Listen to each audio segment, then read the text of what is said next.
Episode 11 full story. Suryaprakash పట్టుబడిన తర్వాత గ్రామం మళ్లీ ప్రశాంతంగా మారింది. కొంతకాలం తర్వాత అన్నీ సాధారణంగా కనిపించాయి. అయితే అనన్య మనసులో మాత్రం ఒక కొత్త ఆలోచన మొదలైంది.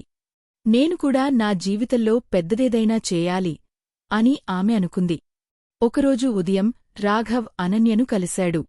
నువ్వు ఇంకా ఈ గ్రామంలోనే ఉండబోతున్నావా అని అతను అడిగాడు. అనన్య చిరునవ్వు పెట్టింది. లేదు, నేను నగరానికి వెళ్లాలని నిర్ణయించుకున్నాను. రాఘవ్ ఆశ్చర్యపోయాడు. నగరానికి? అవును, అక్కడ చదువు కూడా కొనసాగించాలి.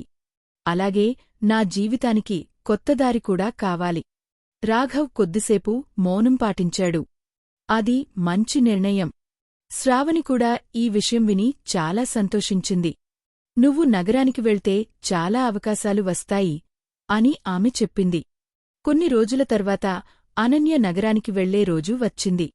గ్రామం బస్టాండ్ దగ్గర అందరూ ఆమెను పంపించడానికి వచ్చారు. శ్రావణి కళ్లలో ఆనందంతో పాటు కొంచెం బాధకూడా ఉంది. మమ్మల్ని మర్చిపోకు అని ఆమె నవ్వుతూ చెప్పింది. అనన్య కూడా నవ్వింది. నేను ఎప్పటికీ ఈ గ్రామాన్ని మర్చిపోలేను. రాఘవ్ ఆమెకు ఒక చిన్న డైరీ ఇచ్చాడు.